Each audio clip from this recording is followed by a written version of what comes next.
À mon anniversaire, mon fils a offert une voiture de luxe à ma belle-fille. Pour moi, il n'a rien donné. Il a juste dit avec mépris: Tu ne mérites pas un centime de mon argent. Alors, j'ai disparu de sa vie. Des années plus tard, il est apparu à la porte de ma nouvelle maison et m'a appelé en pleurant. Maman, s'il te plaît, je n'ai plus rien. En regardant par la fenêtre de ma maison, j'observe les fleurs du jardin dont je suis si fière de m'occuper. Chaque pétale semble danser dans la brise matinale, et pour un moment, je ressens une paix que je n'avais pas éprouvée depuis longtemps. Je m'appelle Ursule Hélène Justine. J'ai 58 ans, et cette maison a toujours été mon refuge, l'endroit où j'ai construit ma vie aux côtés de mon mari et où j'ai élevé mon fils Kevin. Kevin Justine, mon fils unique, aujourd'hui âgé de 30 ans. Quand je pense à lui, un mélange de fierté et d'inquiétude envahit ma poitrine.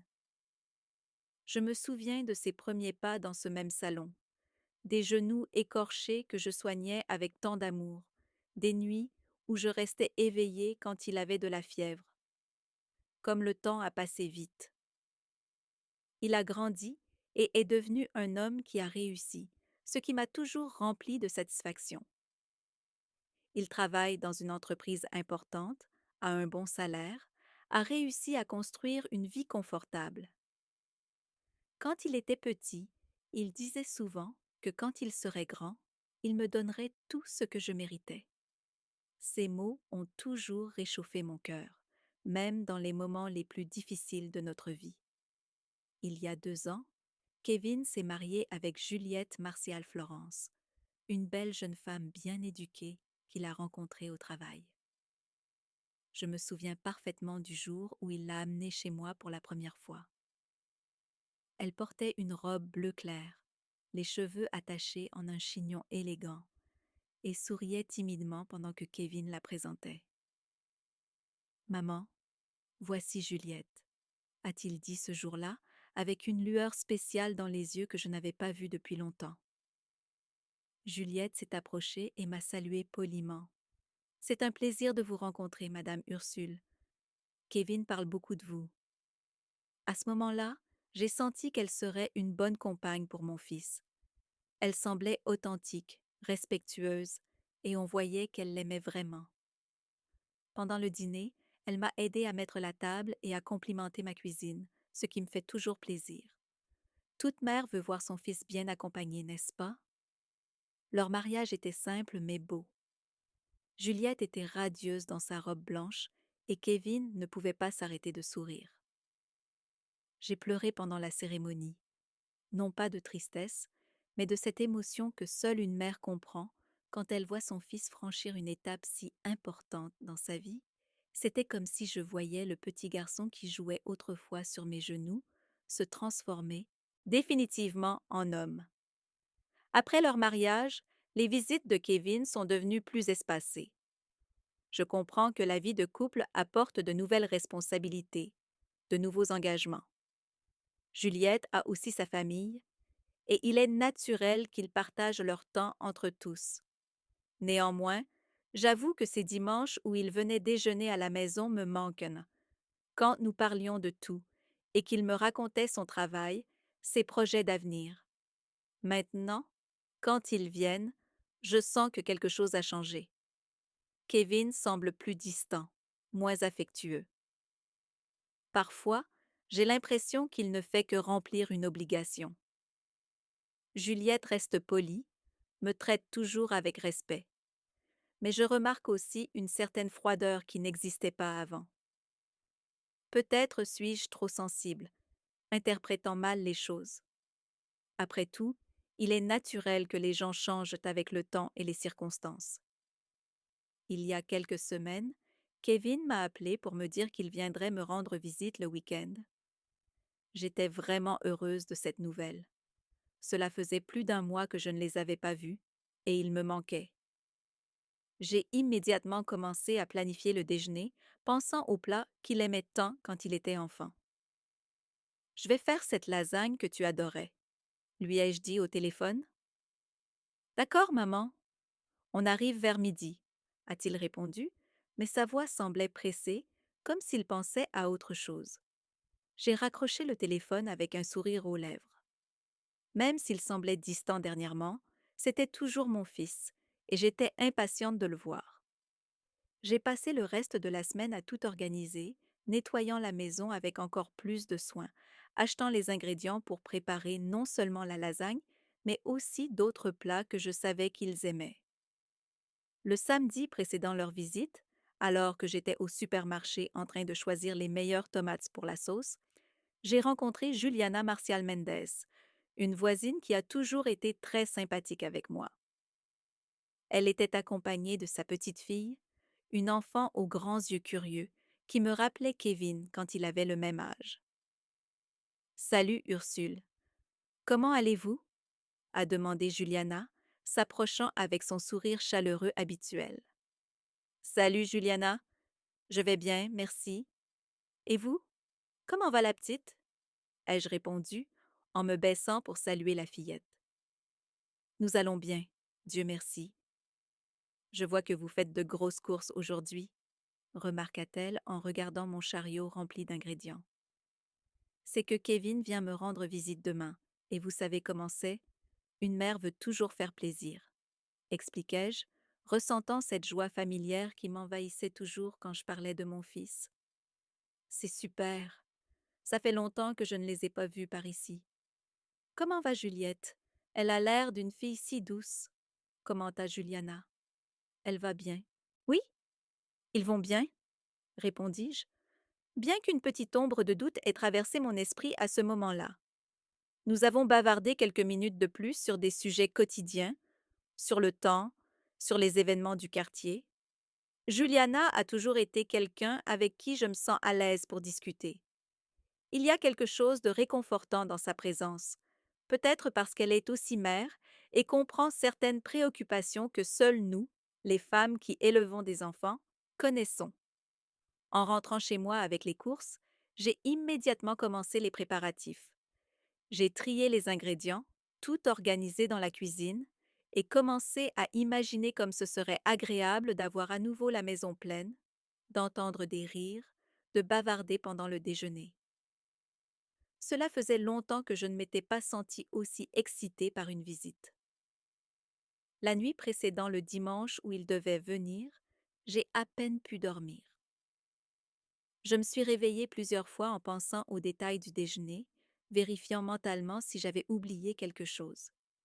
Je me suis levée tôt et j'ai commencé à cuisiner, assaisonnant chaque plat avec l'amour habituel, le même soin que j'avais quand Kevin était petit et courait dans la maison en remplissant tout de vie. Pendant que les lasagnes cuisaient au four, je me suis assise à la table de la cuisine et j'ai laissé mon esprit vagabonder dans mes souvenirs. Je me suis rappelé quand Kevin avait 10 ans et m'aidait en cuisine, même si son aide se traduisait généralement par plus de désordre que de collaboration effective. Il voulait toujours casser les œufs, mais laissait invariablement tomber des morceaux de coquille dans le bol, et je devais les retirer patiemment. Maman, quand je serai grand, je t'emmènerai dîner dans les restaurants les plus chics de la ville, disait-il à l'époque, avec l'absolue sincérité que seuls les enfants possèdent. J'ai souri à ce souvenir. Les promesses de l'enfance ont quelque chose de spécial, n'est-ce pas? Même en sachant que beaucoup d'entre elles ne se réalisent pas exactement comme on les avait imaginées, elles portent l'amour pur de ce moment, l'intention sincère de rendre l'affection reçue. L'odeur des lasagnes a rempli toute la maison, apportant avec elle une sensation de foyer, de famille réunie. J'ai regardé autour de la cuisine, les casseroles brillantes, la table dressée avec soin, les serviettes pliées comme ma propre mère me l'avait appris. Tout était parfait pour recevoir mon fils et ma belle-fille. J'ai vérifié l'horloge au mur. Il me restait encore quelques heures avant leur arrivée. J'ai décidé de prendre une douche et de bien m'apprêter. J'ai choisi une robe fleurie que Kevin complimentait toujours. J'ai coiffé mes cheveux avec soin et j'ai même mis un peu de rouge à lèvres.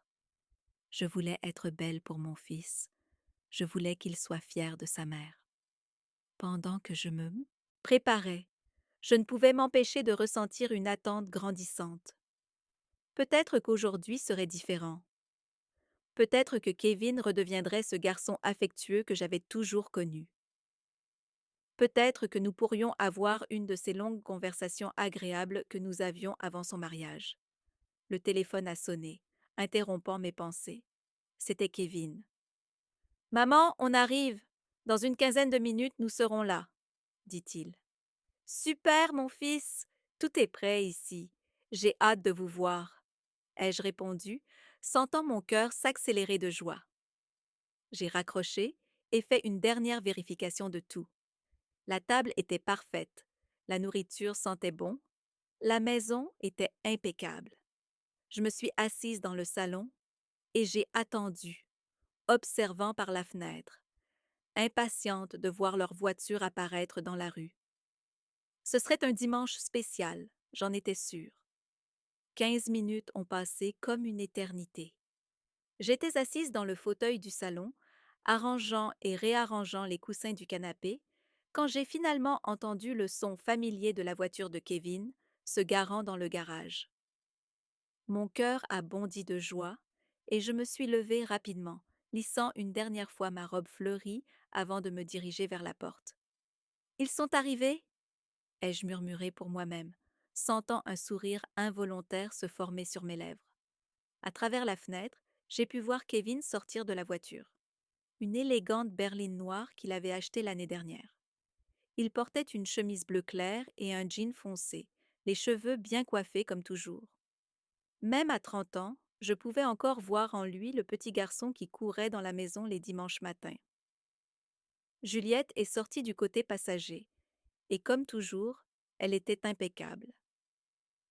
Elle portait une robe midi rouge qui mettait en valeur sa silhouette, ses cheveux lâchés tombant sur ses épaules en vagues parfaites. Elle portait un petit sac délicat, et ses talons faisaient un son rythmé contre le béton du garage. Ils ressemblaient à un couple sorti d'un magazine, tout en eux était coordonné et élégant. J'ai ouvert la porte avant même qu'il ne sonne, comme une mère anxieuse qui ne peut contenir son impatience de recevoir ses enfants à la maison. Mon fils chéri! Me suis-je exclamée en ouvrant les bras à Kevin. Il s'est approché et m'a donné une accolade, bien que j'ai remarqué qu'elle était plus brève que les étreintes chaleureuses d'autrefois. J'ai quand même senti son parfum masculin habituel, cette même odeur qui me rappelait l'époque où il vivait encore avec moi et que je sentais dans la salle de bain après qu'il se soit préparé pour sortir. Salut, maman! Joyeux anniversaire! Dit-il en me tendant un petit bouquet de fleurs que je n'avais pas remarqué qu'il portait. C'étaient des gerberas colorées, jolies, mais simples. J'ai reçu les fleurs avec un sourire sincère, même si je ressentais un petit pincement au cœur. Ce n'est pas que je n'aimais pas les fleurs, elles étaient magnifiques, mais il y avait quelque chose dans sa façon désinvolte de me les donner qui m'a fait penser qu'elles avaient peut-être été achetées à la dernière minute. Merci, mon amour.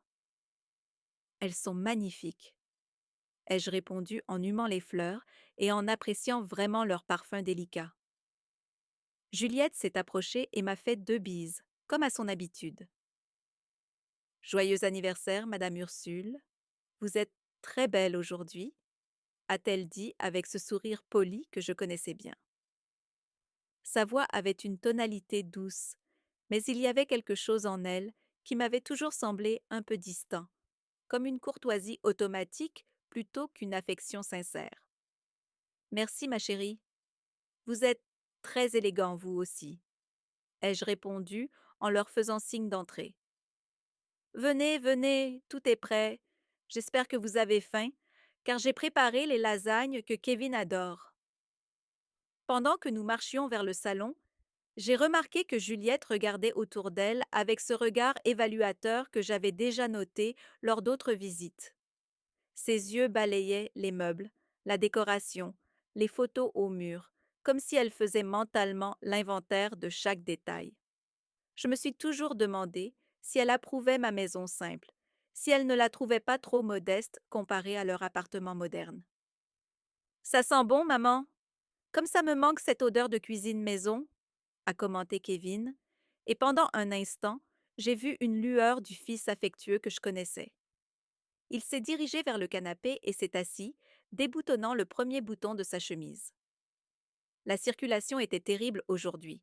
On a mis presque 1 heure pour arriver ici. J'imagine.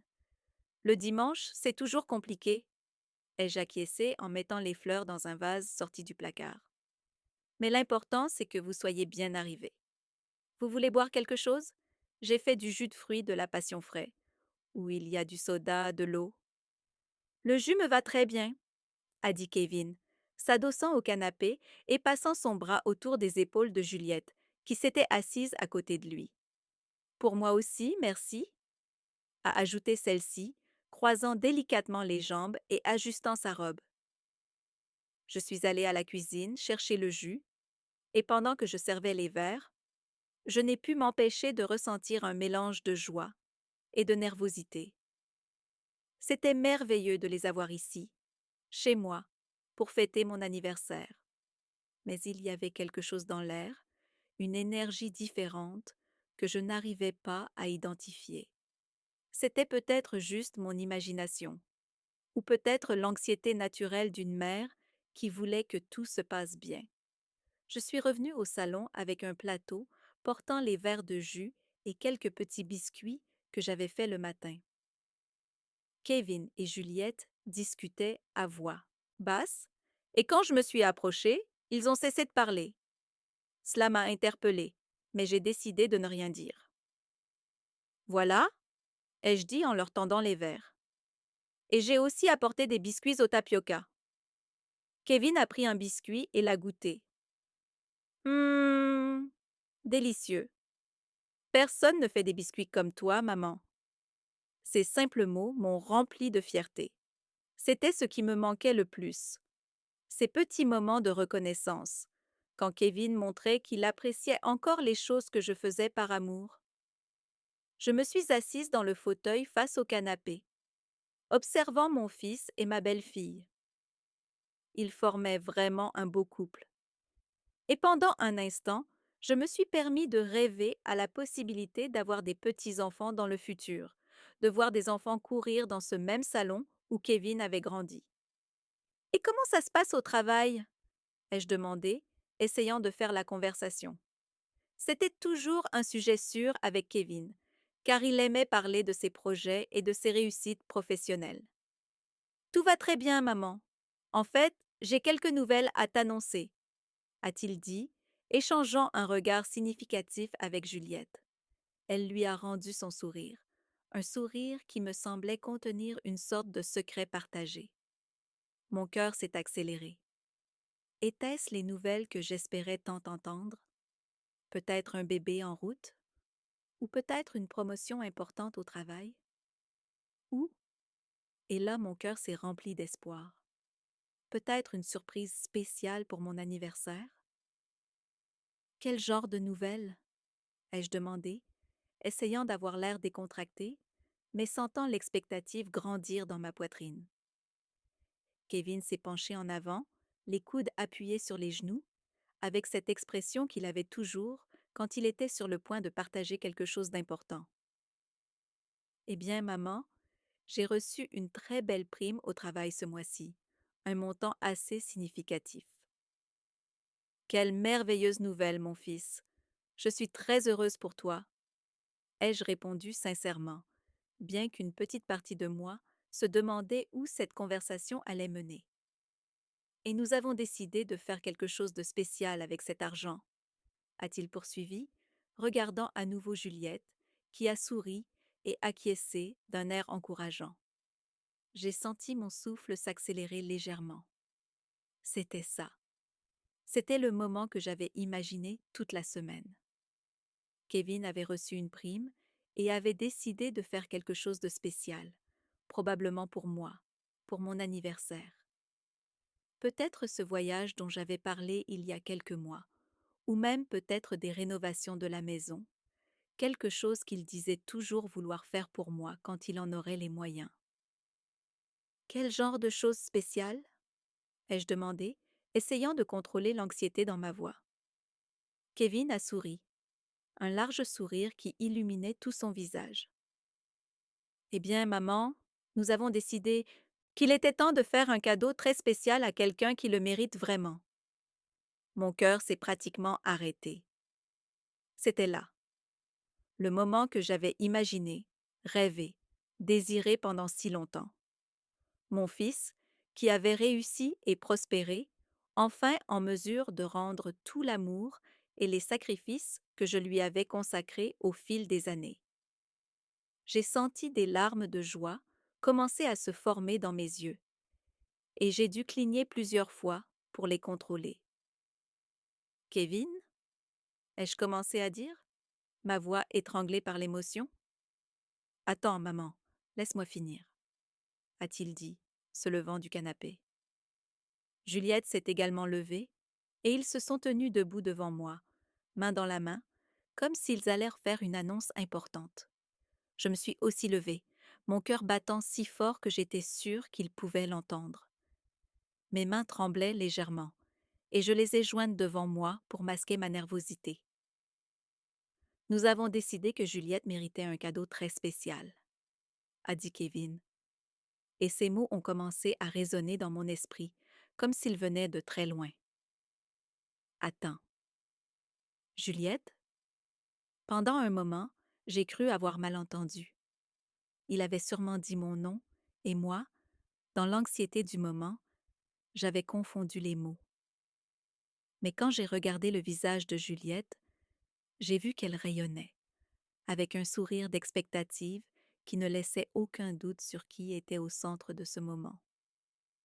Juliette a été une épouse merveilleuse, et je voulais faire quelque chose de vraiment spécial pour elle, a continué Kevin, sa voix pleine d'affection en regardant son épouse. J'ai senti comme si le sol bougeait sous mes pieds. Lentement, la réalisation de ce qui se passait a commencé à se former dans mon esprit, comme un nuage sombre se formant dans un ciel qui était ensoleillé quelques instants auparavant. Ma respiration s'est bloquée dans ma gorge. Les mots de Kevin résonnaient dans mon esprit comme un écho lointain et confus. Juliette méritait un cadeau très spécial. Pas moi. Pas sa mère, le jour de mon anniversaire. Juliette. J'ai senti mes jambes devenir légèrement tremblantes et j'ai dû m'appuyer discrètement sur le bras du fauteuil pour ne pas montrer ce qui se passait en moi. C'était comme si quelqu'un venait de me jeter un seau d'eau froide, et j'essayais encore de traiter la sensation de choc qui parcourait tout mon corps. Kevin, ai-je commencé à dire, ma voix sortant plus faible que je ne l'aurais voulu, mais c'est mon anniversaire aujourd'hui. Il m'a regardé comme si j'avais dit quelque chose de complètement hors sujet. Je sais, maman. Et c'est pour ça qu'on a pensé que ce serait le moment parfait pour faire ce cadeau spécial à Juliette. Tu sais, célébrer en famille. Célébrer en famille. Les mots sonnaient absurdes à mes oreilles. Comment était-il possible de célébrer en famille quand la personne qui fêtait son anniversaire, moi, n'était pas prise en compte dans la célébration? Juliette s'est approchée de Kevin et a tenu son bras avec affection, son visage rayonnant d'une joie sincère qui m'a fait me sentir encore plus mal. Elle ne voyait vraiment rien de mal dans cette situation. Pour elle, c'était naturel de recevoir un cadeau coûteux de son mari le jour de l'anniversaire de sa belle-mère. Kevin, tu es sûr? A-t-elle dit, mais sa voix était pleine d'expectative, pas d'hésitation. C'est très généreux de ta part. J'en suis absolument sûre, a-t-il répondu, embrassant son front avec tendresse. Tu mérites ça, et bien plus encore. Je suis restée là, immobile au milieu du salon, observant cette scène d'affection entre eux, me sentant comme une étrangère dans ma propre maison. C'était comme regarder un film où j'aurais dû être la protagoniste, mais d'une certaine façon, j'étais devenue simplement une figurante. Et quel est le cadeau? Ai-je demandé, essayant encore de comprendre complètement ce qui se passait. Kevin a souri encore plus largement et a sorti quelque chose de sa poche. C'était une clé de voiture, une de ces clés modernes avec télécommande intégrée. Le symbole doré sur la clé brillait sous la lumière du salon, et même si je ne connaissais pas grand-chose aux voitures, je savais que cette marque représentait le luxe et beaucoup d'argent. Une voiture, dit-il, agitant la clé dans l'air comme un trophée. Une BMW flambant neuve, 0 km, couleur argent. Elle est garée dehors. Mes yeux s'écarquillèrent involontairement. Une BMW. Je savais que ces voitures coûtaient une fortune. Probablement plus d'argent que je n'en avais vu de toute ma vie. Juliette poussa un cri de joie et sauta dans les bras de Kevin, qui la souleva du sol et la fit tourner une fois avant de la reposer. Elle rayonnait, les larmes aux yeux. Et pendant un moment, j'ai presque réussi à oublier la situation absurde que je vivais. Vraiment? Vraiment? Demandait-elle sans cesse, tenant le visage de Kevin entre ses mains. Je n'arrive pas à croire que tu aies fait ça. Si, je l'ai fait. Tu mérites ça et bien plus encore, répéta-t-il, et il y avait tant d'amour dans sa voix quand il lui parlait que ça m'a rappelé comment il me parlait quand il était enfant, quand j'étais la personne la plus importante de sa vie. Ils se sont embrassés là devant moi, un long baiser passionné, complètement indifférent à ma présence. C'était comme si j'étais devenue invisible, un meuble du salon. Quand ils se sont enfin séparés, Juliette s'est tournée vers moi, les yeux encore brillants d'émotion. Madame Ursule, vous avez vu? Il m'a offert une voiture, une BMW. J'ai forcé un sourire que je savais loin d'être naturel. Oui, ma chérie, c'est un cadeau très généreux. On va la voir dehors? Suggéra Kevin, se dirigeant déjà vers la porte. Je veux vous montrer tous les détails. Nous sommes sortis, tous les trois dans la rue, et elle était là. Une BMW étincelante, couleur argent, avec des vitres teintées et des jantes chromées brillant sous le soleil de l'après-midi. C'était vraiment une voiture magnifique, le genre qui fait s'arrêter les passants pour l'admirer. Juliette a couru vers la voiture comme une enfant, vers un nouveau jouet. Elle a caressé la carrosserie, regardé à travers les vitres, fait plusieurs fois le tour. Kevin l'accompagnait, expliquant fièrement les caractéristiques du véhicule. Il y a le GPS intégré, les sièges en cuir, la climatisation automatique, la caméra de recul, énumérait-il les fonctionnalités tout en ouvrant les portes pour montrer l'intérieur. Je suis restée quelques pas en arrière, observant la scène et essayant de comprendre ce qui se passait. Mon fils avait dépensé une somme astronomique pour un cadeau à sa femme, le jour de mon anniversaire. Et moi, je n'avais encore rien reçu d'autre que ce petit bouquet de fleurs qui avait probablement coûté moins de 20 €. Maman, viens voir l'intérieur, m'appela Kevin, me faisant signe d'approcher. Je me suis approchée d'eux et j'ai regardé l'intérieur de la voiture. C'était vraiment luxueux. Les sièges en cuir beige étaient impeccables, le tableau de bord avait un grand écran numérique et il y avait cette odeur de voiture neuve qui imprégnait tout l'habitacle. C'est très beau, ai-je commenté, et cette fois ma voix semblait plus contrôlée. Ce n'est pas seulement beau, c'est haut de gamme, dit Kevin avec fierté. J'ai économisé pendant des mois pour pouvoir lui acheter ça. Il a économisé pendant des mois.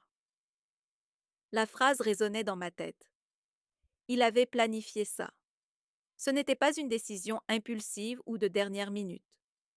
Il avait délibérément économisé de l'argent pendant des mois pour acheter un cadeau coûteux à sa femme le jour de mon anniversaire. Combien ça a coûté? Ai-je demandé, bien qu'une partie de moi ne voulait pas connaître la réponse. 250 000, répondit-il négligemment, comme s'il parlait du prix d'une chemise. Mais elle vaut chaque centime. 250 000 €. J'ai eu un moment de vertige. C'était plus d'argent que je n'en gagnais en plusieurs années de travail. C'était assez d'argent pour rénover toute ma maison, faire ce voyage de rêve dont j'avais toujours parlé, ou simplement avoir une réserve financière pour mes vieux jours. Juliette était assise au volant, tenant le volant et prenant des pauses comme si elle conduisait. Elle était vraiment heureuse et je ne pouvais pas lui en vouloir pour ça. Après tout, elle n'avait pas demandé ce cadeau et probablement n'avait aucune idée de comment cette situation m'affectait. Kevin, dis-je, essayant de garder une voix calme. Je peux te parler un moment? En privé?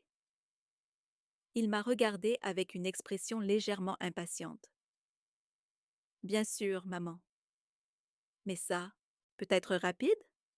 Je veux emmener Juliette faire un tour avec la nouvelle voiture. Nous nous sommes éloignés de quelques mètres de la voiture où Juliette explorait encore toutes les fonctionnalités du tableau de bord. Fils, ai-je commencé, choisissant soigneusement mes mots, je suis heureuse que tu puisses offrir des cadeaux coûteux à ta femme. Mais aujourd'hui, c'est mon anniversaire, et je... Es-tu quoi, maman? M'interrompit-il, sur un ton que je ne pouvais pas identifier comme de l'irritation ou simplement de l'empressement. J'espérais que tu aurais peut-être pensé à faire quelque chose de spécial pour moi aussi. Tu as dit que tu avais reçu un bonus au travail, et je pensais... Kevin a ri, mais ce n'était pas un rire joyeux. C'était un rire qui m'a fait me sentir petite et stupide. Maman, tu as vraiment cru que j'allais dépenser 250 000 € pour toi? Il a secoué la tête, comme si j'avais dit quelque chose d'absurde. Tu n'as aucune idée de combien d'argent c'est, n'est-ce pas? Ces mots m'ont frappé comme une gifle. La façon dont il a dit pour toi, comme si j'étais une étrangère demandant une faveur, comme si je n'avais pas le moindre droit d'attendre une attention particulière pour mon propre anniversaire. Je n'attendais pas une voiture, Kevin, ai-je répondu, sentant ma voix commencer à trembler légèrement. Mais j'espérais une attention particulière. Après tout, c'est mon anniversaire, et je suis ta mère. Il m'a regardée avec une expression que je n'avais jamais vue auparavant. Il y avait de la froideur, une distance qui m'a effrayée. Maman, tu dois comprendre quelque chose, a-t-il dit, sa voix basse mais ferme. Je travaille dur pour mon argent, très dur, et je choisis comment le dépenser. Juliette est ma femme, ma priorité. Elle mérite le meilleur que je puisse offrir. Et moi, ai-je demandé, sentant les larmes commencer à se former dans mes yeux. Je ne mérite rien? La pause qui a suivi était trop longue, assez longue pour que je sache que la réponse ne serait pas celle que je voulais entendre.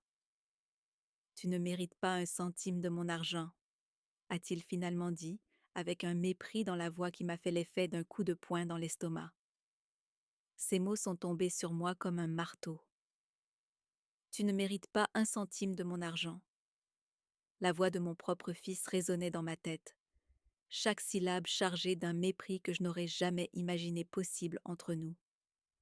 J'ai senti comme si le sol avait disparu sous mes pieds. Pendant un moment, je suis restée complètement paralysée. Je n'arrivais pas à traiter complètement ce que je venais d'entendre.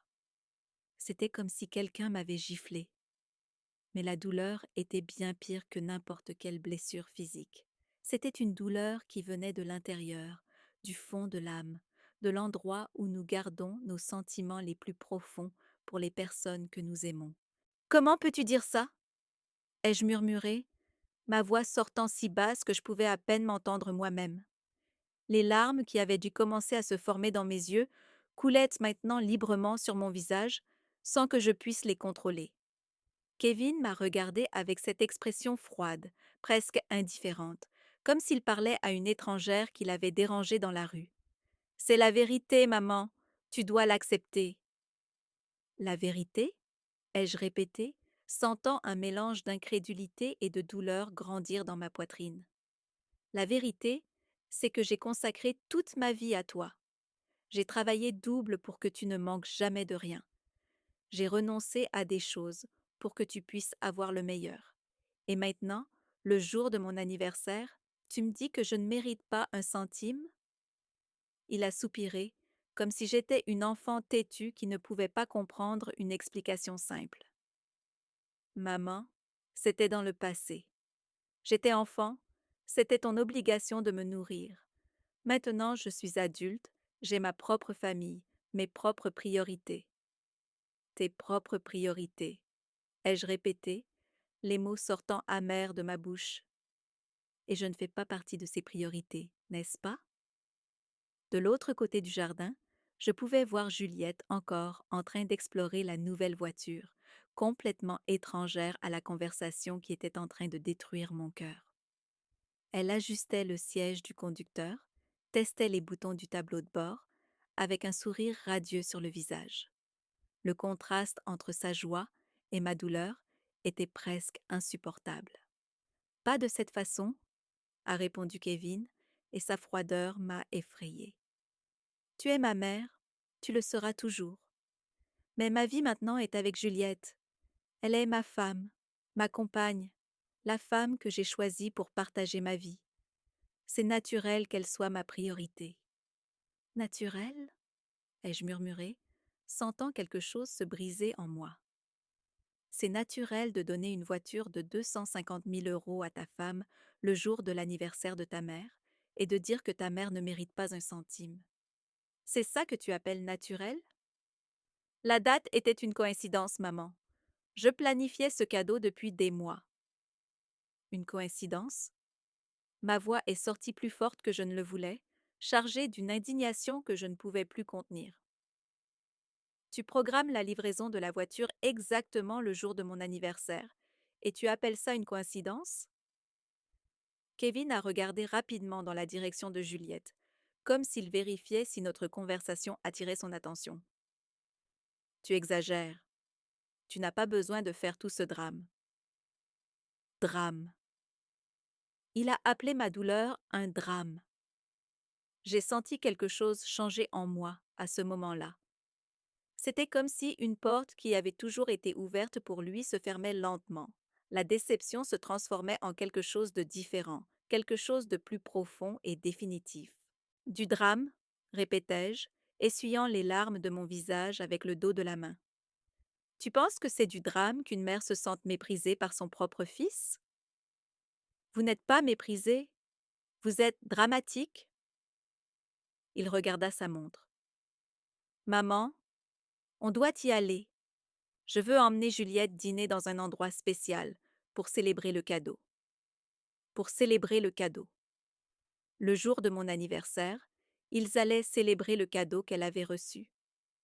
L'ironie de la situation était si cruelle que j'aurais presque pu en rire, si ce n'était la terrible douleur que je ressentais dans la poitrine. Bien sûr, dis-je, ma voix étonnamment calme. Allez célébrer. Après tout, c'est vraiment un jour spécial. Il ne perçut pas l'amertume dans mes paroles. Ou peut-être ne s'en souciait-il pas assez pour l'apercevoir. Merci de comprendre, maman. Vous avez toujours été compréhensive. Nous sommes retournés là où Juliette attendait. Elle était sortie de la voiture et nous attendait avec ce sourire radieux, les clés de la nouvelle voiture se balançant dans sa main.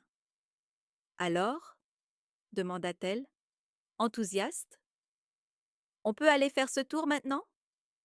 Oui, mon amour, répondit Kevin, passant son bras autour de sa taille. Ma mère a parfaitement compris. J'ai compris. J'avais vraiment compris. J'avais compris que mon fils était devenu quelqu'un que je ne reconnaissais plus.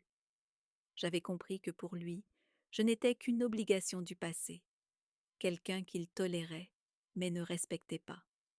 J'avais compris que j'avais élevé un homme capable d'humilier sa propre mère le jour de son anniversaire.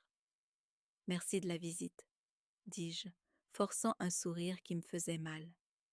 J'espère que vous profiterez de la nouvelle voiture. Juliette s'approcha et me fit une petite bise, toujours rayonnante de bonheur. Merci de comprendre, Madame Ursule. Je sais que ça peut sembler étrange, mais c'était une surprise tellement merveilleuse. J'en suis certaine, répondis-je, réussissant à maintenir un ton neutre. Kevin s'approcha aussi pour me dire au revoir, mais son étreinte était mécanique, froide. Au revoir, maman. On se parlera. On se parlera, répétai-je. Je restai immobile à l'entrée du garage, les regardant monter dans la nouvelle voiture. Juliette ajusta le siège, démarra le moteur, qui émit un ronronnement doux et puissant, et sortit lentement du garage. À travers la vitre, je pus la voir rire de quelque chose que Kevin avait dit. Ils semblaient un couple parfait, célébrant un moment parfait de leur vie parfaite. Quand la voiture disparut au coin de la rue, je restai là quelques minutes, sentant le vent de l'après-midi jouer dans mes cheveux et sécher les larmes qui coulaient encore sur mon visage. La rue était silencieuse, seul le bruit distant de quelques voitures qui passaient et l'aboiement occasionnel d'un chien. Je rentrai chez moi et fermai la porte derrière moi. Le salon gardait encore les traces de leur visite, les coussins du canapé légèrement dérangés là où Kevin s'était assis, le verre de jus que Juliette avait utilisé encore sur la table basse, le petit bouquet de fleurs qu'il m'avait offert jeté sur le buffet. Je m'assis dans le fauteuil et regardai autour du salon qui semblait soudain différent, comme s'il avait perdu quelque chose d'essentiel. C'était le même salon où j'avais élevé Kevin, où il avait joué enfant, où nous avions regardé la télévision ensemble les dimanches soirs, où il m'avait parlé de ses premiers amours d'adolescent. Mais maintenant, il semblait n'être qu'un salon vide, où une femme de 58 ans venait de découvrir que son fils unique ne ressentait pas pour elle une fraction de l'amour qu'elle éprouvait pour lui. Je pris le téléphone et composai le numéro de ma sœur Quentin. Elle répondit à la troisième sonnerie. Allô, Ursule? Comment s'est passé ton anniversaire? Kevin est venu? Pendant quelques secondes, je ne pus pas répondre. Sa voix, chaleureuse et pleine d'attente, fit revenir mes larmes. Oui, réussis-je enfin à dire. Et alors, il t'a offert quelque chose de spécial? Tu étais si enthousiaste. Je racontais tout à Quentin, chaque parole cruelle, chaque geste de mépris, chaque moment de cette terrible humiliation. Elle m'écouta en silence, ne faisant que de petits sons d'indignation et d'incrédulité. Ursule, dit-elle quand j'eus terminé, sa voix tremblant de colère, c'est inadmissible. Comment a-t-il pu te faire ça? Je ne sais pas, Quentin. Je ne sais pas où j'ai échoué avec lui. Tu n'as échoué en rien. Tu as été une mère merveilleuse. C'est Kevin qui s'est transformé en une personne ingrate et cruelle. Nous avons parlé pendant presque 1 heure. Quentin essaya de me consoler, de me rappeler toutes les bonnes choses que j'avais faites pour Kevin au fil des ans, de me dire qu'il pourrait encore changer, que c'était peut-être juste une mauvaise phase influencée par sa femme. Mais quand je raccrochais le téléphone, une étrange certitude s'était installée dans ma poitrine. Ce n'était pas de la colère, ce n'était pas que de la tristesse. C'était une décision froide et claire, comme si une partie de moi qui avait toujours été confuse avait enfin trouvé son chemin.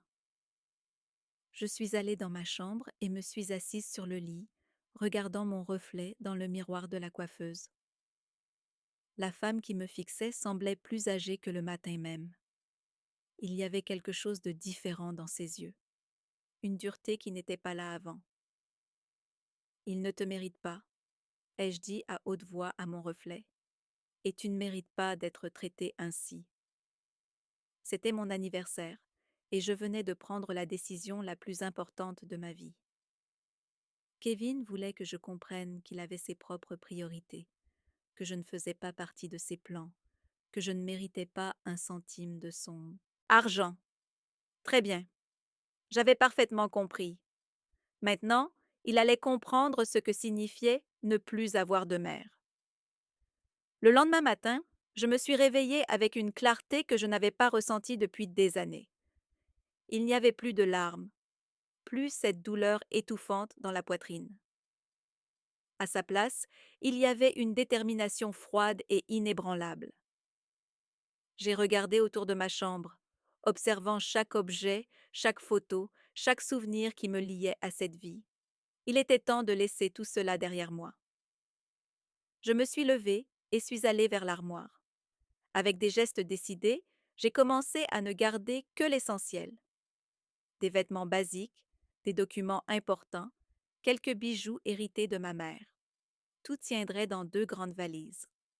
Le reste, les meubles, les souvenirs, les cadeaux que Kevin m'avait offerts au fil des ans quand il était encore un fils affectueux, pouvaient rester. Je n'avais plus besoin de tout cela. J'ai pris le téléphone et appelé Quentin à nouveau. Ursule, comment te sens-tu aujourd'hui? Mieux, ai-je répondu, surprise par la fermeté de ma propre voix. Quentin, j'ai besoin de te demander une grande faveur. Bien sûr, que te faut-il? Connais-tu quelqu'un dans une autre ville qui pourrait me louer une petite maison? Loin d'ici? Très loin? Il y a eu une pause à l'autre bout de la ligne.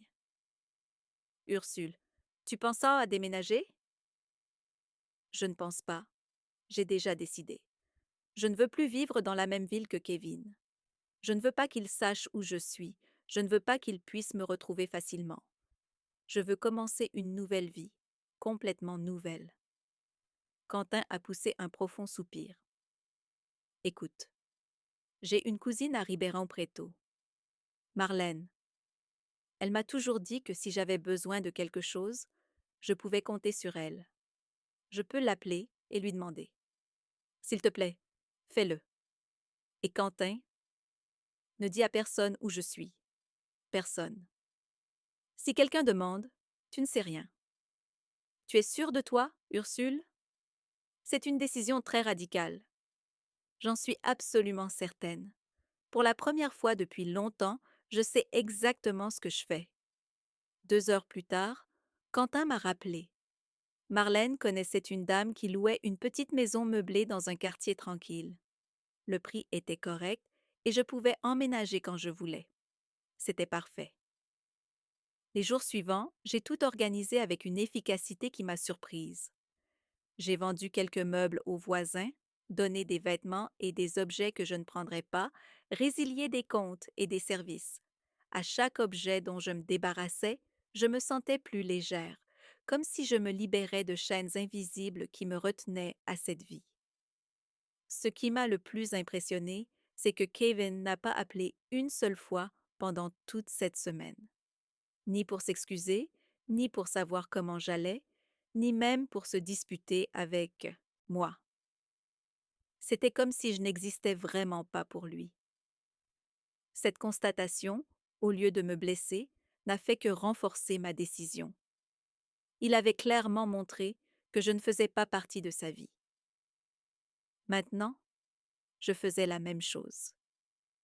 Une semaine après mon anniversaire, j'ai pris mes 2 valises, fermé la maison et remis les clés à l'agence immobilière. J'avais laissé des instructions pour qu'ils louent ou vendent la maison et qu'ils envoient l'argent sur mon nouveau compte bancaire à Ribeirão Preto. Je n'ai pas laissé d'adresse de retour. Le voyage en bus a duré 4 heures. Pendant tout le trajet, j'ai regardé par la fenêtre le paysage changer, sentant qu'à chaque kilomètre, je m'éloignais non seulement physiquement, mais émotionnellement de tout ce qui avait été ma vie jusque-là. Je n'ai pas pleuré une seule fois. Je me sentais étrangement en paix. Marlène m'attendait à la gare routière. C'était une femme d'environ 50 ans, aux cheveux gris attachés en chignon, avec un sourire chaleureux et un regard bienveillant. « Tu dois être Ursule », a-t-elle dit en s'approchant les bras ouverts. « Quentin m'a parlé de toi. Sois la bienvenue. » La maison qu'elle m'a montrée était petite, mais confortable. 2 chambres, un salon simple, une cuisine fonctionnelle et une petite cour à l'arrière avec quelques plantes. C'était exactement ce dont j'avais besoin, un endroit où je pourrais recommencer sans porter le poids du passé. « Elle est parfaite », ai-je dit à Marlène, et elle l'était vraiment. Cette première nuit dans la nouvelle maison, je me suis assise sur la véranda en regardant la rue tranquille. Des enfants jouaient sur le trottoir, des voisins discutaient sur leurs pas de porte. Il y avait un rythme de vie complètement différent de celui auquel j'étais habituée. C'était paisible. C'était exactement ce dont mon âme blessée avait besoin. Les premiers mois ont été une période d'adaptation. J'ai trouvé un travail comme secrétaire dans une petite clinique médicale du quartier. Le salaire n'était pas élevé, mais suffisant pour mes besoins modestes. Je me suis fait de nouveaux amis, j'ai redécouvert les petits plaisirs que j'avais oubliés pendant toutes ces années, consacrées exclusivement à être la mère de Kevin. J'ai commencé à suivre un cours d'artisanat les mardis et jeudis soirs. J'ai découvert que j'avais un talent pour la création de bijoux fantaisie et d'objets décoratifs. C'était relaxant de travailler avec mes mains, de créer quelque chose de beau à partir de rien. Petit à petit, j'ai même commencé à vendre certaines pièces à mes collègues et voisines. Madame Isabelle, ma voisine d'à côté, est devenue une grande amie. Elle était veuve depuis 10 ans et avait élevé 3 enfants seule. Contrairement à moi, elle entretenait une relation merveilleuse avec ses enfants, qui lui rendaient régulièrement visite et la traitaient avec tendresse et respect. Vous avez des enfants, Ursule? M'a-t-elle demandé un après-midi, pendant que nous prenions le café sur sa véranda. Non, ai-je répondu sans hésiter. C'était la première fois que je niais l'existence de Kevin, et j'ai réalisé que je n'avais ressenti aucune douleur en le faisant. Je n'ai jamais eu d'enfant. Et c'était vrai, d'une certaine façon. Le fils que j'avais élevé, aimé et pour qui je m'étais tant sacrifié, n'existait plus. L'homme qu'il était devenu m'était étranger. Les mois sont devenus des années. 3 années complètes depuis que j'avais quitté mon ancienne vie. Pendant cette période, j'ai construit une routine qui me rendait heureuse. Je me levais tôt, je m'occupais de mon petit jardin, j'allais travailler, je rentrais chez moi, je faisais mon artisanat, je discutais avec les voisins. C'était une vie simple, mais c'était ma vie, construite par moi et pour moi. J'avais aussi changé physiquement. J'avais perdu quelques kilos, j'avais laissé pousser mes cheveux et je les attachais différemment. Je portais des vêtements plus colorés, je souriais davantage. Quand je me regardais dans le miroir, je voyais une femme différente de celle qui était partie il y a 3 ans. Je voyais une femme qui avait appris à vivre pour elle-même. Quentin me rendait visite de temps en temps, apportant toujours des nouvelles que je ne demandais pas à entendre, mais qu'elle insistait à me raconter. Kevin demande de tes nouvelles, dit-elle lors d'une de ses visites. Et que réponds-tu? Que je ne sais pas où tu es. Mais Ursule, peut-être qu'il est temps de... Non, ai-je coupé fermement. Ce n'est le temps de rien. Il a eu 3 ans pour regretter, pour me chercher vraiment, pour reconnaître ce qu'il a fait. S'il demande de mes nouvelles maintenant, c'est probablement parce qu'il a besoin de quelque chose. Quentin soupira. Il traverse des difficultés financières. L'entreprise où il travaillait a fermé et... Je ne veux pas savoir, dis-je en me levant de ma chaise. Quentin, tu es ma sœur et je t'aime. Mais si tu continues à m'apporter de ces nouvelles, je te demanderai de ne plus venir ici. Elle n'a plus jamais abordé le sujet. C'était un jeudi après-midi, pendant que j'arrosais les plantes dans le jardin, que j'ai entendu le portail grincer. J'ai trouvé ça étrange, car je n'attendais personne et le facteur était déjà passé. Je me suis dirigée vers l'avant de la maison, essuyant mes mains sur mon tablier. Quand j'ai vu qui était de l'autre côté du portail, mon cœur s'est arrêté un instant. Kevin était là, plus maigre, mal rasé, les vêtements froissés et le regard désespéré. Il semblait avoir vieilli de 10 ans en 3 ans. Pendant quelques secondes, nous nous sommes simplement regardés à travers les barreaux du portail. Il semblait choqué de me voir, comme s'il ne croyait pas qu'il m'avait vraiment trouvée. « Maman, dit-il finalement, la voix rauque et émue. Je n'ai pas répondu. Je l'ai simplement observé, attendant de voir ce qu'il avait à dire après 3 ans de silence. « Maman, j'ai besoin de vous parler. S'il vous plaît. Je n'ai toujours rien dit. J'avais rêvé de ce moment tant de fois durant les premiers mois après mon déménagement. Je rêvais qu'il apparaîtrait, s'excuserait, dirait qu'il avait été stupide, mais maintenant qu'il était vraiment là, je ne ressentais qu'un étrange vide. Maman, j'ai tout perdu, continua-t-il, les larmes commençant à couler sur son visage. L'entreprise a fait faillite, j'ai perdu mon emploi, je n'ai pas pu payer les traites de la voiture de Juliette. La banque a tout pris, la maison, la voiture, tout. Juliette, elle m'a quittée quand elle a vu que je n'avais plus d'argent. J'ai tout écouté en silence, sans montrer aucune émotion. Je n'ai plus rien, maman. Je n'ai nulle part où habiter. Je n'ai pas d'argent. Je n'ai personne.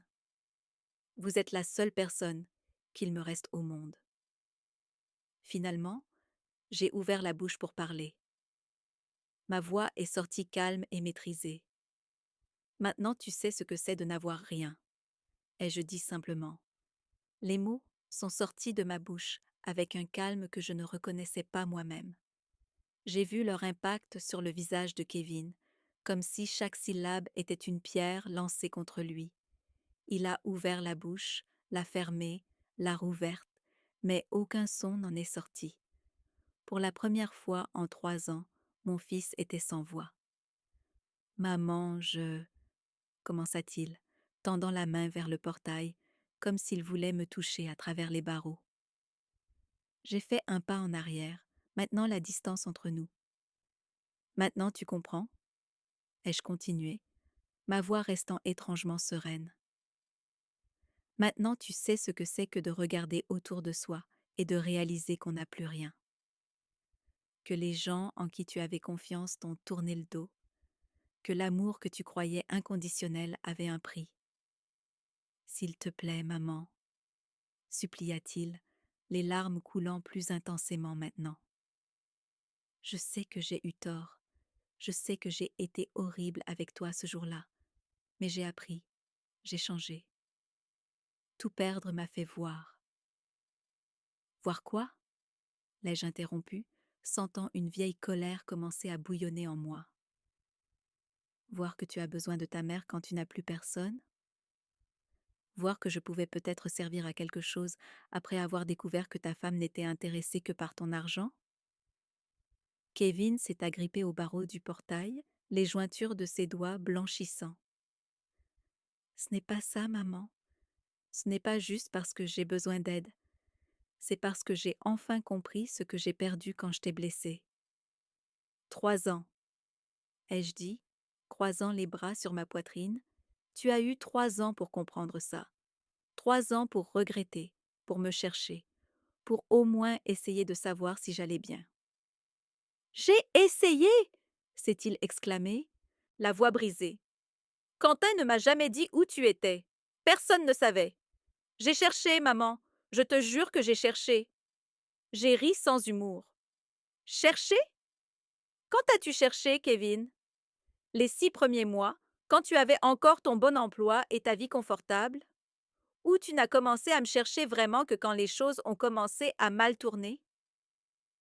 Il a baissé la tête, et son silence était une réponse suffisante. C'est bien ce que je pensais.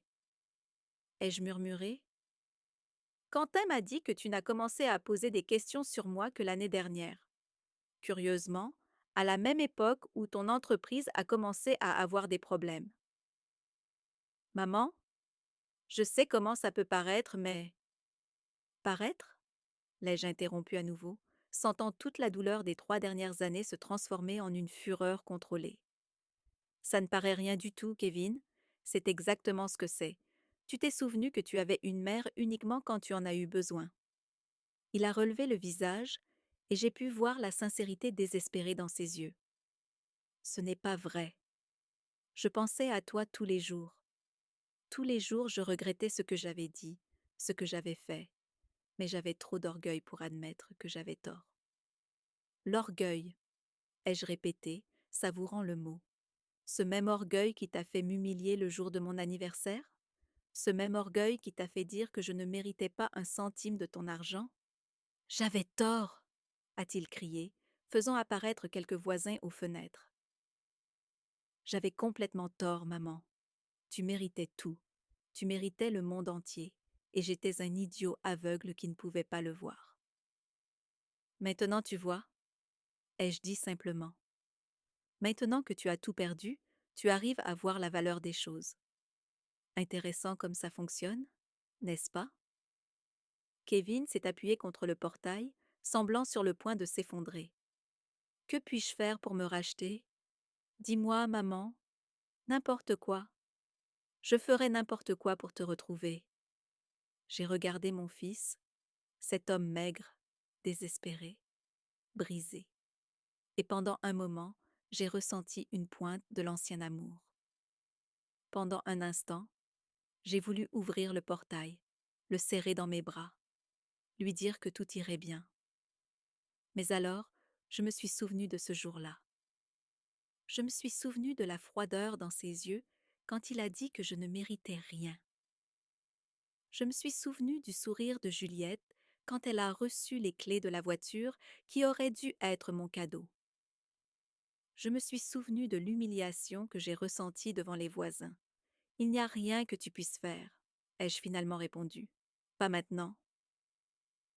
S'il te plaît, ne dis pas ça, a-t-il supplié. Je peux changer? J'ai déjà changé. Tout perdre m'a appris. Perdre tout t'a appris à valoriser ce que tu avais. Ai-je complété? Mais ça ne t'a pas appris à être une meilleure personne, Kevin. Ça t'a appris à être plus malin sur qui peut t'aider quand tu en as besoin. Ce n'est pas juste, maman. Juste? Les mots sont sortis plus forts que je ne le voulais.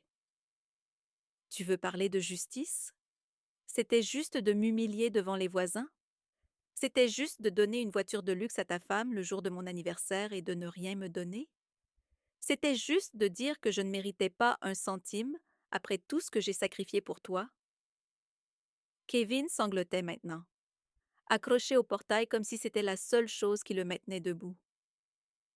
J'étais un monstre, maman. Un monstre égoïste et cruel. Mais j'ai payé pour ça. J'ai tout perdu. Ma maison, mon travail, ma femme. Je n'ai nulle part où dormir ce soir. Je n'ai pas de nourriture. Je n'ai personne. Et pourquoi penses-tu que c'est mon problème? Ai-je demandé, surprise par la froideur de ma propre voix. Il m'a regardé comme si je venais de le gifler. Parce que... parce que tu es ma mère. Ah, maintenant, je suis ta mère, ai-je dit, hochant lentement la tête. Il y a 3 ans, je n'étais qu'une vieille femme gênante qui ne méritait pas un centime. Aujourd'hui, quand tu as besoin de quelque chose, je suis redevenue ta mère. Comme c'est pratique. Ce n'est pas comme ça, maman. Tu as toujours été ma mère. Moi qui ai été un fils terrible. Je suis restée silencieuse pendant un long moment, l'observant.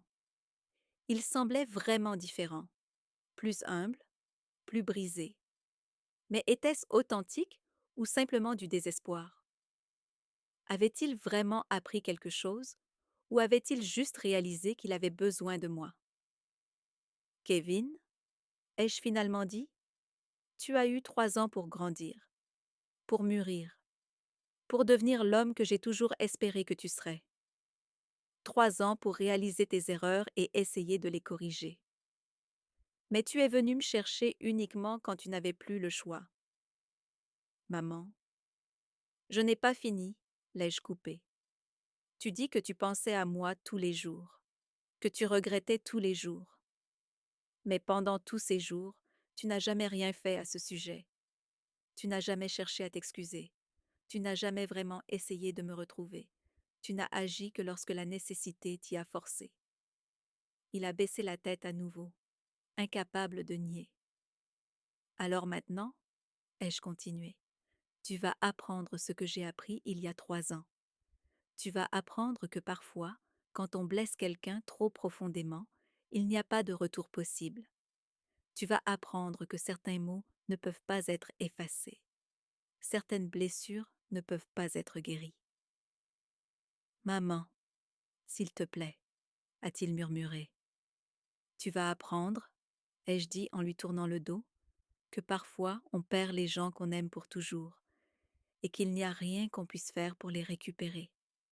J'ai commencé à marcher vers la maison, l'entendant m'appeler derrière moi. Maman, attends, s'il te plaît, ne m'abandonne pas comme ça. Je me suis arrêtée à la porte, d'entrer, sans me retourner. Je ne t'abandonne pas, Kevin. C'est toi qui m'as abandonné il y a 3 ans. Je ne fais que te rendre l'appareil. Et sur ces mots, je suis entrée dans la maison et j'ai fermé la porte derrière moi, le laissant dehors. À travers la fenêtre du salon, je pouvais le voir encore debout au portail, les épaules courbées en signe de défaite. Il est resté là pendant presque 1 heure, parfois marchant d'un côté à l'autre, parfois s'appuyant sur les grilles, comme si c'était la seule chose qui le maintenait debout. J'ai préparé un thé et me suis assise dans le fauteuil du salon, l'observant à travers le rideau entr'ouvert. Une partie de moi, celle qui était encore mère, malgré tout, ressentait une pointe de douleur en le voyant ainsi, mais c'était une douleur lointaine, comme une vieille cicatrice qui fait mal quand le temps change. Finalement, je l'ai vu s'éloigner du portail, marchant lentement dans la rue jusqu'à disparaître au coin. J'ai respiré profondément, ressentant un mélange de soulagement et de quelque chose que je n'arrivais pas complètement à identifier. C'était peut-être la clôture d'un cycle qui avait commencé il y a 3 ans, lors de cet anniversaire terrible. 2 heures plus tard, le téléphone a sonné. J'ai regardé l'appareil sur la table basse, sachant instinctivement qui c'était. La sonnerie insistante résonnait dans la maison, brisant le silence que j'avais si soigneusement construit au fil des années. Je l'ai laissé sonner 1 fois, 2 fois, 3 fois. À la 4e, j'ai décroché. Allô? Ai-je dit, ma voix maîtrisée. Maman! La voix de Kevin semblait encore plus brisée au téléphone, déformée par les sanglots qu'il essayait de contenir. S'il te plaît, ne raccroche pas. Je suis restée silencieuse, tenant le combiné contre mon oreille. De l'autre côté de la ligne, je pouvais l'entendre respirer lourdement, essayant de trouver ses mots. Maman, je sais que je n'ai pas le droit de t'appeler. Je sais que je ne mérite même pas 1 minute de ton temps. Mais je n'ai plus personne. Et alors? Ai-je demandé, surprise à nouveau par ma propre froideur. Je dors dans la rue, maman. Les mots sont sortis entrecoupés, comme si c'était physiquement douloureux de les admettre. Depuis 2 semaines, je n'ai même pas d'argent pour une chambre de pension. Je n'ai rien mangé aujourd'hui. J'ai fermé les yeux, essayant de ne pas visualiser mon fils, aussi terrible qu'il ait été, souffrant de faim et de froid. Mais l'image persistait, luttant contre la colère que j'avais cultivée toutes ces années. Maman, je sais que tu as tout le droit de me détester. Je sais que j'ai été le pire fils qui existe. Mais je t'en supplie, pas pour que tu me pardonnes, parce que je sais que je ne mérite pas le pardon. Je supplie juste pour ne pas mourir dans la rue comme un chien abandonné. Un chien abandonné? Ai-je répété, sentant la colère monter dans ma gorge. Intéressant choix de mots, Kevin, parce que c'est exactement comme ça que tu m'as traité ce jour-là, comme un vieux chien inutile qui ne méritait même pas les miettes de ta table. Je sais, maman, je sais et je me déteste pour ça tous les jours. Se détester ne résout rien, ai-je coupé. Je me suis détestée pendant des semaines après ce jour-là. Je me suis détestée d'avoir élevé un fils si cruel. Je me suis détestée d'avoir échoué en tant que mère. Je me suis détestée d'avoir cru que tu m'aimais vraiment. Mais je t'aime, maman. Je t'ai toujours aimée. L'amour? J'ai laissé échapper un rire amer. Kevin, tu ne sais pas ce qu'est l'amour. Tu sais ce qu'est la commodité. Tu sais ce que c'est d'avoir besoin de quelqu'un quand tu n'as plus personne. Mais l'amour, le véritable amour, Ça, tu n'as jamais su le donner. Je l'ai entendu pleurer plus intensément de l'autre côté de la ligne. Maman, s'il te plaît, j'ai changé. Tout perdre m'a fait voir qui j'étais vraiment, et je n'ai pas aimé ce que j'ai vu. Je veux être différent. Je veux être le fils que vous méritiez d'avoir. 3 ans trop tard, murmurai-je. Il n'est jamais trop tard pour changer, maman. Vous me l'avez toujours dit quand j'étais enfant. Quand tu étais enfant, oui. Mais tu n'es plus un enfant, Kevin. Tu es un homme adulte qui a fait des choix d'adulte. Et l'une des conséquences de nos choix est que parfois ils sont irréversibles. Il y eut un long silence. Je pouvais l'entendre respirer, essayant de contrôler ses pleurs. Maman, dit-il finalement, la voix plus basse maintenant, presque un murmure. Vous vous souvenez quand j'avais 7 ans et que j'ai cassé le vase de grand-mère? Celui qu'elle vous avait laissé? Je m'en souvenais parfaitement. C'était un vase en porcelaine bleue et blanche, l'une des rares choses de valeur que ma mère m'avait laissées. Kevin jouait au ballon dans la maison, même si je lui avais demandé 1000 fois de ne pas le faire. Je m'en souviens, dis-je, ma voix plus douce malgré moi. Vous étiez très en colère, mais après vous m'avez pris dans vos bras et vous m'avez dit que les choses cassées peuvent parfois être réparées, mais que certaines gardent des cicatrices pour toujours. Vous m'avez dit que l'important était d'apprendre de ses erreurs pour ne pas les casser à nouveau. Je fermai les yeux, me souvenant de ce moment. J'avais recollé le vase avec beaucoup de soin, mais les fissures étaient restées visibles, comme de délicates toiles d'araignée parcourant la porcelaine. J'ai cassé bien plus qu'un vase, maman. Je vous ai brisé. J'ai brisé notre relation. J'ai brisé mon propre cœur dans le processus. Mais peut-être qu'on peut encore recoller les morceaux, même si les cicatrices restent à jamais. Je sentis des larmes me brûler les yeux, mais je m'efforçais de les contenir. Certaines choses, Kevin, une fois brisées, ne peuvent plus être réparées. Elles deviennent trop fragiles, trop fissurées. Le moindre toucher, le moindre mouvement brusque, et elles se brisent complètement. Alors, laissez-moi essayer d'être plus prudent cette fois. Laissez-moi essayer d'être le fils que j'aurais dû être depuis le début. Où es-tu maintenant? Demandai-je, surprise par ma propre question. Sur la place de l'église, à 2 pâtés de maison de chez vous. Il y a une cabine téléphonique ici. Je regardais par la fenêtre en direction de la place, même si je savais que je ne pourrais pas la voir d'ici. Et où as-tu dormi hier soir? Sur le banc de la place?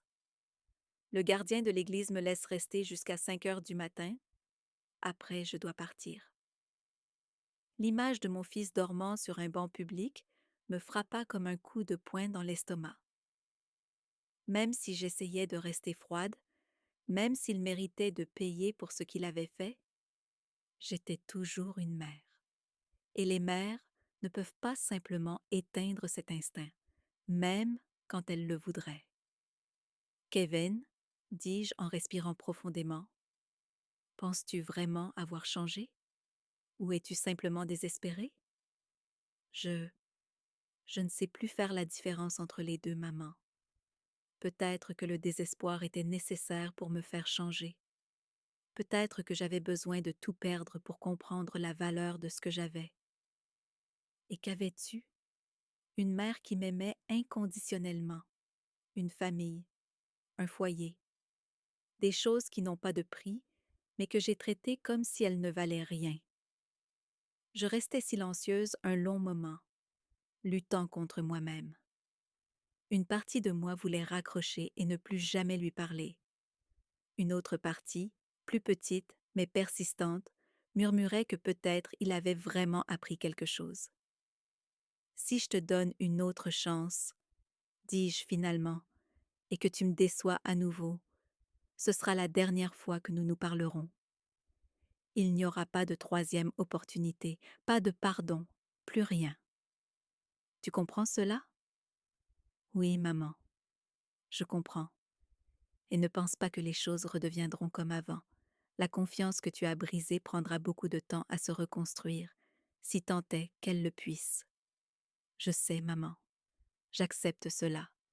Je respirais profondément, sachant que j'étais sur le point de prendre une décision dont je pourrais me repentir le reste de ma vie. Rentre à la maison, Kevin, mais viens prêt à prouver que tu as vraiment changé, pas seulement avec des mots, mais avec des actes.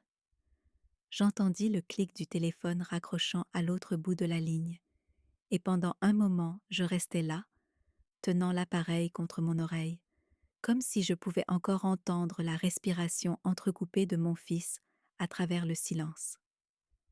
Je reposai doucement le combiné, mes mains tremblant légèrement. Qu'est-ce que je venais de faire? Après 3 ans à construire une nouvelle vie, loin de la douleur et de l'humiliation, je venais de rouvrir la porte. Je marchais jusqu'à la fenêtre et regardais en direction de la place de l'église. Même si je ne pouvais pas la voir d'ici, je savais que Kevin était là, probablement encore en train de tenir le téléphone public, essayant de traiter mes paroles. Rentre à la maison. Les mots résonnaient dans mon esprit, et je me demandais si c'était la mère qui parlait ou simplement une femme fatiguée de porter tant de ressentiment. 20 minutes plus tard, j'entendis des pas lents sur le trottoir. À travers le rideau du salon, j'ai vu la silhouette familière s'approcher du portail. Kevin marchait lentement, comme si chaque pas était une décision difficile. Ses vêtements étaient froissés, ses cheveux en désordre, et il ne portait qu'un petit sac à dos. C'était difficile de croire que cet homme abattu était le même qui, 3 ans plus tôt, m'avait regardé avec mépris en me disant que je ne méritais pas un centime de son argent. J'ai ouvert la porte avant qu'il ne sonne. Nous sommes restés à nous regarder pendant un long moment, séparés uniquement par l'embrasure de la porte. Ses yeux étaient rouges, non seulement à cause des larmes, mais aussi par l'épuisement de quelqu'un qui ne dormait plus correctement depuis longtemps. Merci, fut la première chose qu'il dit, sa voix rauque et basse. Entre, ai-je répondu en m'écartant pour le laisser passer. Il a hésité sur le seuil, comme s'il ne se sentait pas digne d'entrer dans ma maison. Maman, je. D'abord, tu prends une douche et tu manges quelque chose. Nous parlerons après. Ma voix était plus ferme que je ne l'aurais cru. La chambre d'amis est au bout du couloir.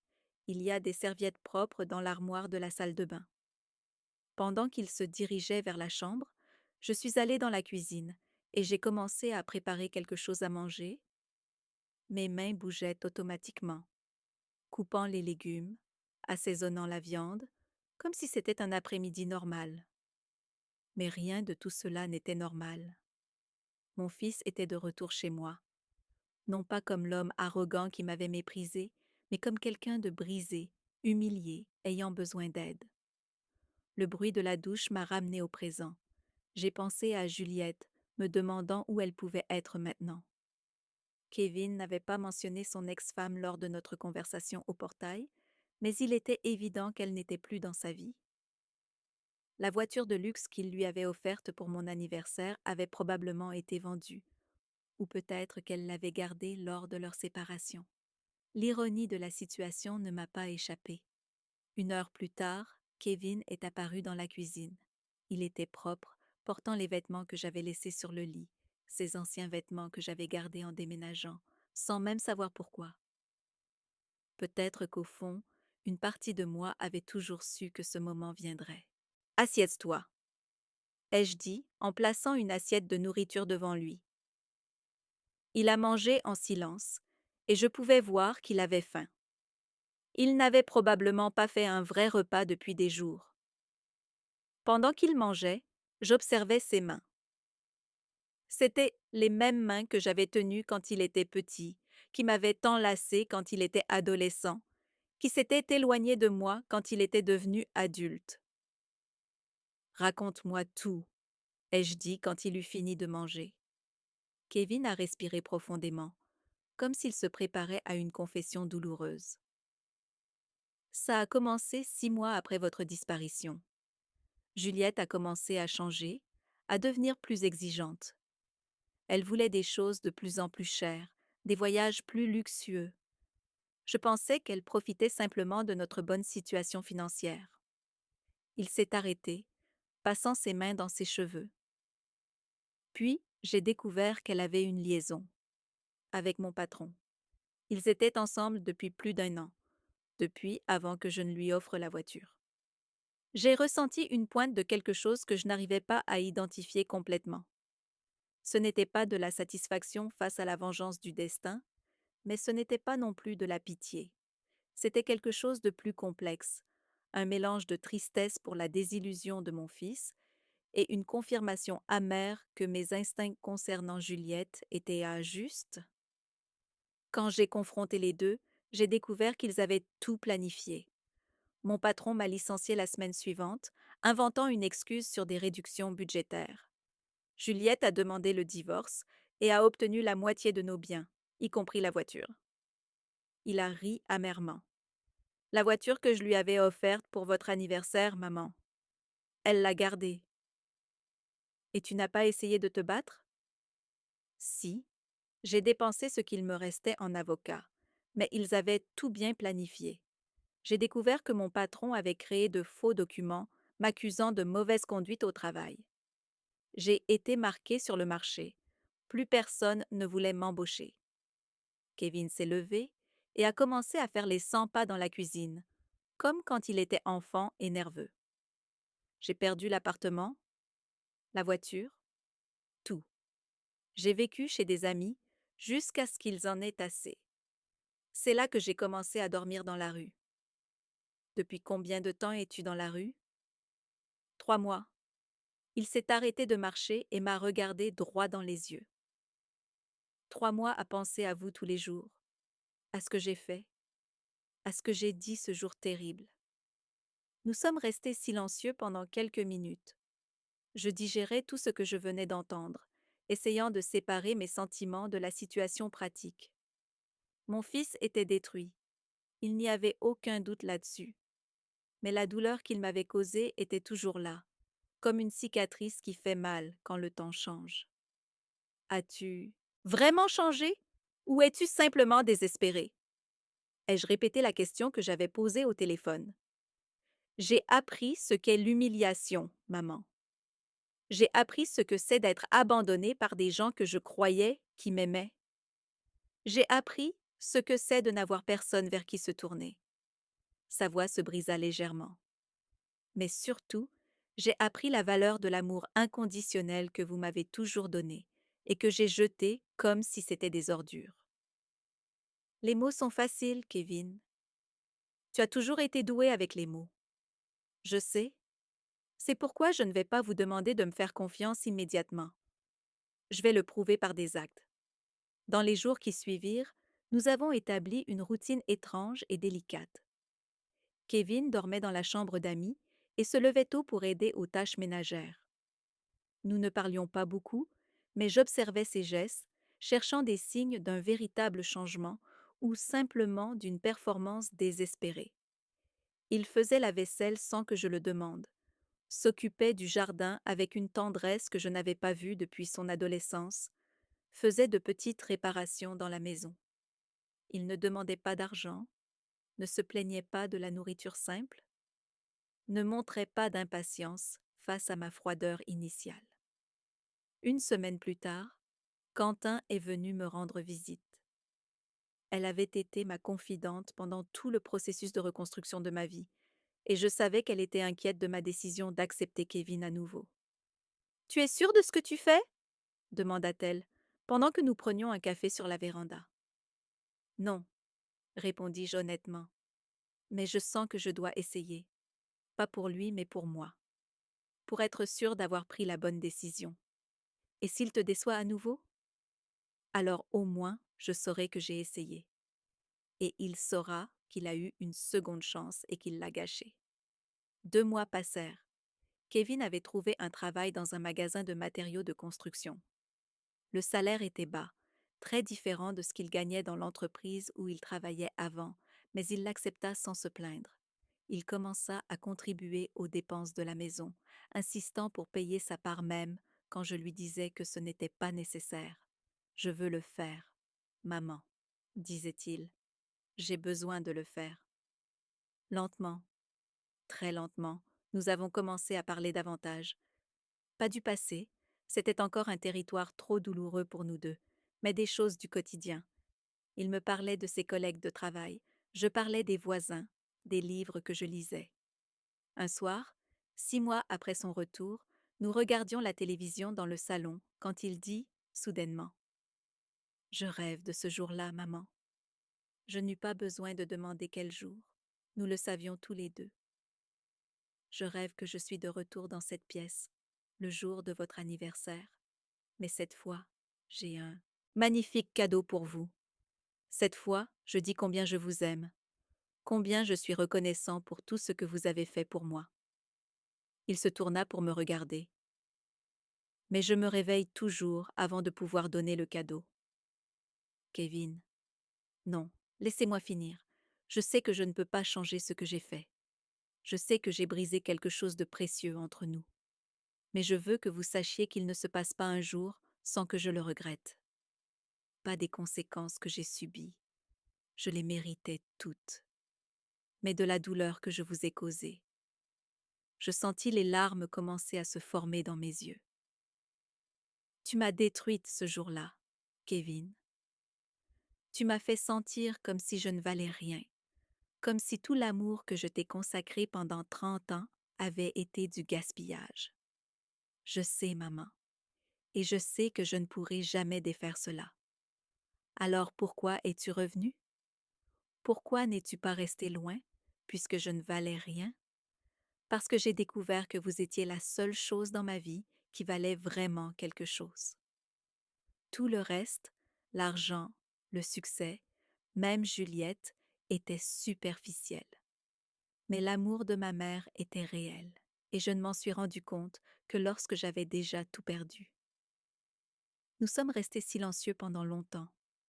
À la télévision passait un vieux film que ni l'un ni l'autre ne regardait vraiment. Tu veux savoir quelque chose? Dis-je finalement. Une partie de moi a été soulagée quand tu as tout perdu. Il me regarda surpris. Pas parce que je voulais que tu souffres, mais parce que finalement, tu allais comprendre comment je me suis sentie ce jour-là.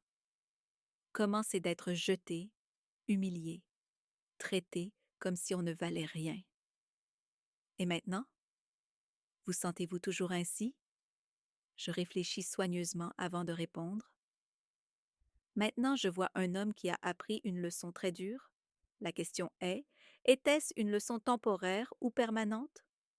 Un an passa, Kevin avait été promu au travail et avait réussi à louer un petit appartement à quelques pâtés de maison. Mais il continuait à venir dîner avec moi 3 fois par semaine, continuait à aider avec le jardin les week-ends. Notre relation avait changé. Nous n'étions plus la mère qui gâtait et le fils qui recevait tout comme si c'était son droit. Nous étions deux adultes qui avaient traversé une expérience traumatisante ensemble et qui apprenaient à se relationner différemment. Un de ces dimanches après-midi, pendant qu'il taillait les rosiers, il dit: Maman, je peux vous poser une question? Bien sûr. M'avez-vous pardonné? J'arrêtai d'arroser les plantes et le regardais. C'était une question que je savais qui viendrait tôt ou tard, mais à laquelle je n'avais pas encore de réponse complète. Le pardon est un mot compliqué, Kevin. Est-ce que cela signifie oublier? Est-ce que cela signifie que les choses qui sont redevenues comme avant? Est-ce que cela signifie que la douleur a disparu? Je ne sais pas. Qu'est-ce que cela signifie pour vous? Pour moi, le pardon signifie que je choisis de ne pas laisser la rancœur me consumer. Cela signifie que j'accepte que tu es un être humain faillible qui a commis une terrible erreur et qui a dû en payer le prix. Cela signifie que je choisis de construire quelque chose de nouveau avec toi plutôt que de rester prisonnière du passé. Et vous y arrivez? J'essaie. Chaque jour, j'essaie. 2 ans se sont écoulés depuis cette conversation. Kevin s'était stabilisé professionnellement et personnellement. Il avait commencé à fréquenter une jeune femme nommée Anna, une enseignante douce et simple qui me rappelait moi-même quand j'étais jeune. Quand il me l'a présentée, j'ai remarqué comme il était différent avec elle. Respectueux, affectueux, mais pas obsessionnel comme il l'avait été avec Juliette. Elle est spéciale, m'a-t-il dit après le départ d'Anna. Et cette fois, je sais reconnaître ce qui est vraiment précieux. Tu lui as parlé de notre passé? Oui. Je lui ai tout raconté. Comment je vous ai traité, comment j'ai tout perdu, comment vous m'avez donné une seconde chance même après tout ce que j'ai fait. Et qu'a-t-elle dit? Que tout homme qui a eu une mère comme vous et qui a été assez stupide pour la mépriser méritait d'apprendre de la manière la plus dure possible. Il a souri. Elle a raison. Un matin de mars, 3 ans après que Kevin soit revenu dans ma vie, je me suis réveillée et j'ai trouvé une enveloppe sous ma porte. À l'intérieur, il y avait une lettre manuscrite et une clé. Maman, disait la lettre, cela fait exactement 6 ans depuis ce terrible jour où j'ai brisé ton cœur le jour de ton anniversaire. Je sais que je ne pourrai jamais effacer cette date, mais je veux créer un nouveau souvenir pour la remplacer. La clé est celle de la maison à côté de la tienne, que j'ai réussi à acheter après avoir économisé chaque centime de mon salaire pendant 2 ans. Ce n'est pas pour moi, c'est pour vous. Je sais que votre maison actuelle a beaucoup de souvenirs douloureux, et j'ai pensé que vous voudriez peut-être un nouveau départ complet. Si vous ne voulez pas de la maison, je peux la vendre. Mais si vous la voulez, elle est à vous, sans condition, sans attente. Juste un cadeau d'un fils qui a appris, trop tard, la valeur de la femme qui l'a élevé avec tant d'amour. Joyeux anniversaire, maman. Avec tout mon amour et mes regrets, Kevin. J'ai tenu la clé dans ma main, sentant son poids. Ce n'était pas qu'une simple clé, c'était un symbole que mon fils avait vraiment changé, qu'il avait appris non seulement la valeur de l'argent, mais la valeur du geste, du sacrifice, de l'amour démontré par des actions. Je suis allée à la fenêtre et j'ai regardé la maison d'à côté. Elle était petite, simple, mais bien entretenue. J'ai vu Kevin sur le porche, attendant ma réaction. Nos regards se sont croisés à travers la fenêtre, et pour la première fois en 6 ans, je lui ai souri. Un vrai sourire, sans réserve, sans rancœur. Plus tard ce jour-là, alors que nous explorions la nouvelle maison ensemble, il m'a dit: Maman, je peux te poser encore une question? Toujours. Penses-tu qu'un jour nous pourrons redevenir une vraie famille? J'ai regardé autour de moi dans la maison vide, imaginant comment ce serait de la décorer, comment ce serait de recommencer une fois de plus. Mais cette fois, le nouveau départ ne serait pas une fuite de la douleur, mais une construction sur les leçons apprises. Je pense que nous le sommes déjà, Kevin. Une famille différente de celle que nous étions avant. Une famille qui connaît la valeur de l'humilité, du pardon et de la seconde chance. Une famille qui a appris que le véritable amour n'est pas seulement tout donner à ceux que nous aimons, mais aussi avoir le courage de les laisser affronter les conséquences de leurs choix. Et tu es heureuse avec cette nouvelle famille? J'ai réfléchi à la question, regardant par la fenêtre de la nouvelle maison vers le jardin que je pourrais planter, vers l'avenir que je pourrais construire. Je suis en paix, Kevin, et après tout ce que nous avons traversé, la paix est plus précieuse que le bonheur. Aujourd'hui, 5 ans après cet anniversaire qui a changé nos vies pour toujours, Kevin et Anna sont mariés et ont une petite fille, ma première petite fille. Quand je la tiens dans mes bras, je pense à comme la vie prend d'étranges tournants, comment les plus grandes douleurs peuvent se transformer en plus grandes leçons. Kevin est un père dévoué et un mari respectueux. Plus important encore, c'est un fils qui a appris que l'amour n'est pas un droit, mais un cadeau dont il faut prendre soin chaque jour. Notre relation n'est jamais redevenue ce qu'elle était avant. C'était impossible.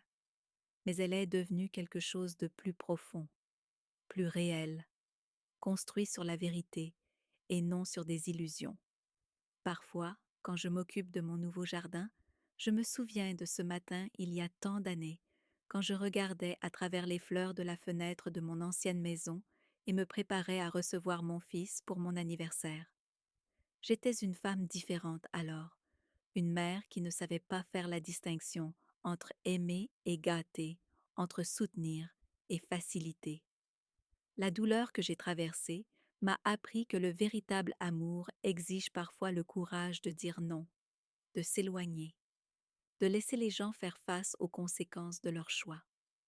Et elle m'a appris que le pardon n'est pas d'oublier ce qui s'est passé, mais de choisir de construire quelque chose de nouveau sur les ruines de ce qui a été détruit.